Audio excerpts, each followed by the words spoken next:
The I-25 corridor as we speak, and we have more moving through this afternoon. In fact, the threat continues until about 6 o'clock this evening. We are calling for a weather impact alert today because of these severe storms moving through. And of course, the threat will be not just the storms themselves, but the large hail they produce. We're talking about, again, golf ball sized hail. We saw that baseball sized hail overnight.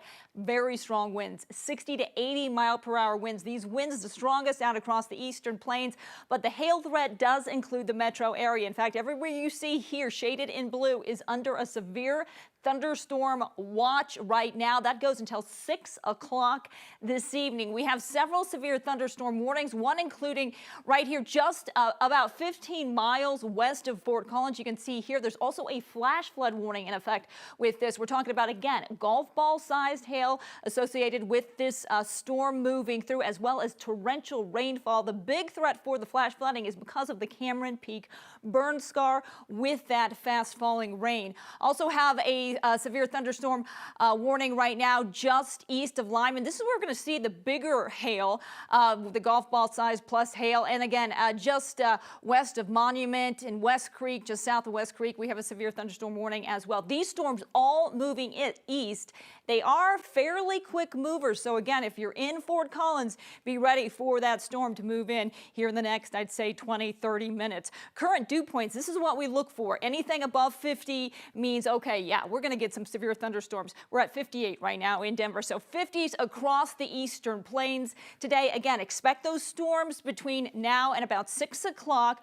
We're going to warm up to about 73 degrees. I don't think we're going to get as warm as we initially thought, but we'll get up into the 70s, and that is going to create some unstable conditions, 70s and 80s across the plains for highs. So certainly cooler, but again, we're dealing with that severe weather. The risk for severe weather, you can see here, is the entire I-25 corridor, a level 2 and to the east. So again, the big threats will be the hail, the damaging winds, again, out across the eastern plains, 60 to 80 mile per hour winds. But the level 2 threat does include the metro area. Good news, we did have earlier today a level 3 threat across the plains. That has moved out. Again, all a level 2 from the I-25 corridor out east across the plains. All right, let's put our forecast into motion. When can we hear those rumbles here in the metro area?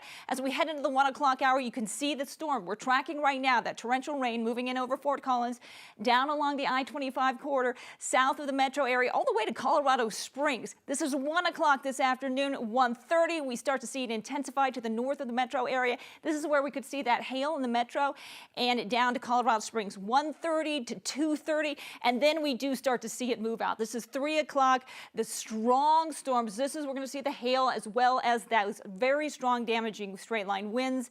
And then we really clear out, quiet down after, again, about 6 o'clock here in the metro area, 7 o'clock for the plains. So again, putting it into motion, 1:30, we see the severe weather. Fort Collins stretching it down to Boulder, and again, moving through Denver, clearing out a little wave of evening thunderstorms making their way through right around dinner time. And then again, we quiet down. So the severe threats for the metro area is medium, and that really entails not so much tornadoes, but the hail as well as the rainfall and those strong winds.